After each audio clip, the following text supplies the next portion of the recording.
Iran కొత్త సుప్రీంగా ఖమేనీని మించినోడు. తండ్రిని చంపిన వారిపై పగ తీర్చుకునేదాకా వదలని రకం. ఇప్పుడు ఇరాన్ ఎలాంటి పరిస్థితులను ఎదుర్కోబోతుంది? మొజ్దాబా గురించి తెలుసుకోవాల్సిన భయంకరమైన నిజాలేంటి? Watch this video.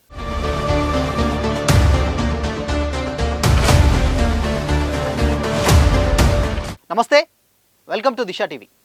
Iran supreme leader Ayatollah Ali ఖమేనీని ఇజ్రాయిల్, అమెరికా సైన్యం హతమార్చిన తర్వాత నెక్స్ట్ సుప్రీం ఎవరన్న దానిపై ప్రపంచవ్యాప్తంగా చర్చ జరిగింది. ఇరాన్ సుప్రీంగా ఎవరు వచ్చినా లేపేస్తామని అమెరికా హెచ్చరించడంతో కొత్త సుప్రీం ఎవరనే దానిపై ఉత్కంఠ నెలకొంది. ఈ క్రమంలో కొంతమంది పేర్లు వినిపించినా చివరికి ఓ పేరు ఫిక్స్ అయింది. ఆయనే ఖమేనీ కుమారుడు మొజ్దాబా ఖమేనీ. మొజ్దాబా సుప్రీంగా ఎన్నికవడం మొత్తం మధ్యప్రాచ్యంతో పాటు అంతర్జాతీయ భౌగోళిక రాజకీయాలను అతలాకుతలం చేసే పరిణామమని ఎక్స్పర్ట్స్ చెబుతున్నారు. ఎందుకంటే దశాబ్దాలుగా తెర వెనుక ఉండి ఇరాన్ నిఘా సంస్థలను, ఇస్లామిక్ రివల్యూషనరీ గార్డ్స్ కార్ప్స్ను నియంత్రిస్తున్నది మొజ్దాబానే. ఆయన ఇప్పుడు సుప్రీం లీడర్గా బాధ్యతలు చేపట్టడంతో ఇజ్రాయెల్తో ఉన్న ఉద్రిక్తతలు మరింత తీవ్రమయ్యేటువంటి ప్రమాదం ఉంది. మొజ్దాబా తన తండ్రి కంటే కూడా అత్యంత కఠినమైన సాంప్రదాయవాద భావాజాలం కలిగిన వ్యక్తి. దీంతో ఆయన నాయకత్వంలో ఇరాన్ తన యాక్సిస్ ఆఫ్ రెసిస్టెన్స్ అనగా హెజ్బుల్లా, హమాస్, హౌతీలు గ్రూపులకు అందించేటువంటి సైనిక, ఆర్థిక సహకారాన్ని రెట్టింపు చేసే అవకాశం ఉంది. దీనివల్ల ఇజ్రాయెల్ తన ఉనికిని కాపాడుకోవడానికి ఇరాన్ అణుకేంద్రాలు, మిసైల్ స్థావరాలపై నేరుగా దాడులు చేసే ముప్పు ఉంది. ఇది చివరికి ఒక భారీ ప్రాంతీయ యుద్ధానికి దారితీసే అవకాశం ఉందని రాజకీయ విశ్లేషకులు అభిప్రాయపడుతున్నారు. మొజ్దాబా నాయకత్వంలో ఇరాన్ అమెరికాతో అణు ఒప్పందాల విషయంలో రాజీ పడటానికి ఏమాత్రం కూడా సుముఖంగా లేరని అంతర్జాతీయ విశ్లేషకులు భావిస్తున్నారు. ఈ పరిస్థితులు అమెరికా తన మ్యాక్సిమం ప్రెజర్ విధానంలో భాగంగా ఇరాన్పై మరింత కఠినమైన ఆర్థిక ఆంక్షలను విధించే అవకాశం ఉంది. అయితే మొజ్దాబా దీనిని ఎదుర్కోవడానికి అమెరికా వ్యతిరేక దేశాలైన చైనా, రష్యాలతో తన సంబంధాలను మరింత బలోపేతం చేసుకునే లుకీస్ట్ వ్యూహాన్ని అమలు చేయవచ్చు.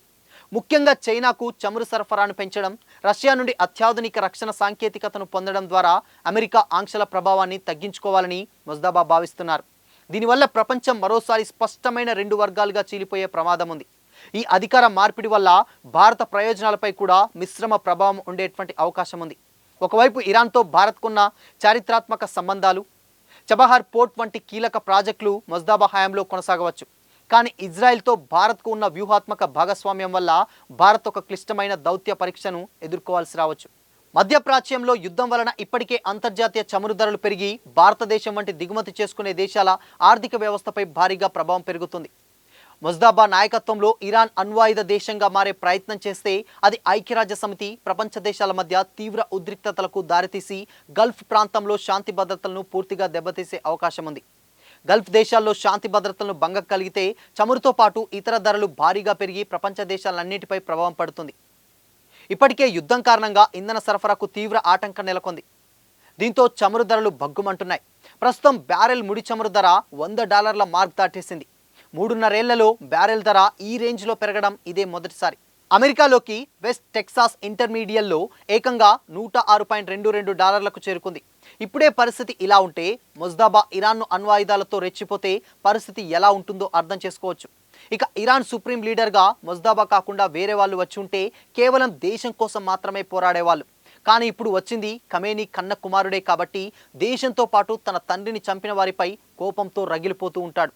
ఆ కోపంలో మొజ్దాబా తీసుకునేటువంటి నిర్ణయాలు ఎలా ఉండబోతున్నాయన్నది అస్సలు ఊహించలేం. మరోవైపు ఇరాన్ కొత్త సుప్రీంగా ఎవరు వచ్చినా లేపేస్తామని అమెరికా వార్నింగ్ ఇవ్వగా మొజ్దాబా ఎలా తనను తాను రక్షించుకుంటాడో చూడాలి మరి.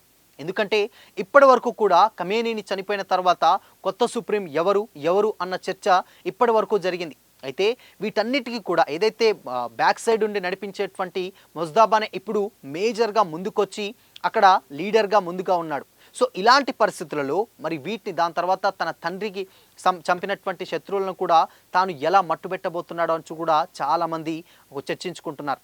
ఎందుకంటే స్టిల్ ఇప్పటి వరకు ఒకవేళ వేరే ప్రధాని ఎవరైనా కానీ అక్కడికి వచ్చినట్లయితే, సుప్రీం లీడర్గా వచ్చినట్లయితే కేవలం దేశం కోసం మాత్రమే తాను ఆలోచించేవాడు. కానీ ఇప్పుడు వచ్చింది తన కుమారుడే కాబట్టి అత్యంత క్రూరమైన అండ్ అదేవిధంగా సాంప్రదాయమైనటువంటి తన మతాన్ని గౌరవించేటువంటి ఒక క్లిష్టమైనటువంటి ఒక పర్సన్ అని కూడా చాలామంది కామెంట్స్ చేస్తున్నారు. అయితే ఇలాంటి ఒక వ్యక్తి ఇప్పుడు ఇరాన్కి సుప్రీం లీడర్గా వస్తే డెఫినెట్గా ఎంతో కొంత ప్రభావం ఉండేటువంటి ఛాన్సెస్ అయితే ఉంటుంది. అటు దీని తర్వాత తన తండ్రిని చంపిన వాళ్ళని పగ తీర్చుకునేటువంటి ఉద్దేశంలోనే ఎక్కువగా ఉంటాయి ఈ టైంలో. అండ్ డెఫినెట్గా అక్కడ ఏదైతే శత్రు దేశాలు కూడా ఇప్పుడు అమెరికా, ఇజ్రాయెల్ ఏవైతే ఉన్నాయో అవి కూడా డెఫినెట్గా ఎవరైనా కొత్త సుప్రీం ఎవరు వచ్చినా కానీ మేము లేపేస్తామని ఓపెన్గానే స్టేట్మెంట్ ఇవ్వడం నిజంగా చర్చకు దారితీసింది. అయితే ఇక్కడ ఉన్నటువంటి తన వారసుడే ఆ సీట్లో కూర్చున్నాడు.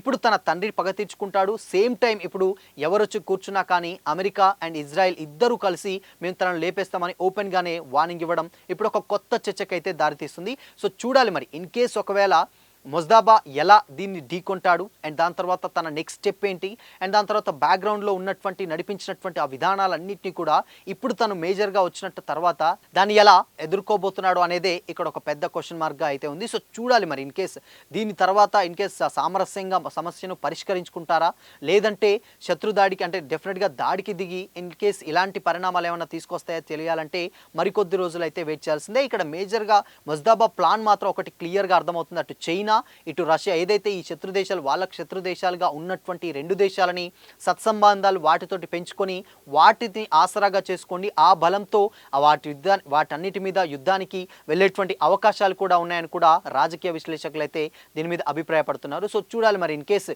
మొజ్దాబా కనుక ఆ సీట్లో కూర్చున్న తర్వాత తన తండ్రి పగ తీర్చుకోవడానికి ముందు ప్రియారిటీ ఇస్తాడా లేకపోతే దేశం గురించి ఆలోచిస్తాడా అనేది ఇక్కడ ఒక పెద్ద క్వశ్చన్ మార్క్. బట్ ఎప్పటికైనా కానీ తనకు ఉన్నటువంటి చనిపోయింది కన్న తండ్రే కాబట్టి డెఫినెట్గా పగ తీర్చుకునేటువంటి అవకాశాలు అయితే లేకపోలేదని కూడా చాలామంది అయితే కామెంట్ చేస్తున్నారు. సో మరి అమెరికా, ఇజ్రాయెల్ అండ్ ఇరాన్పై దాడికి దిగుతున్నటువంటి ఈ యుద్ధంపై మీ ఒపీనియన్ ఏంటి? కామెంట్ చేసి చెప్పండి.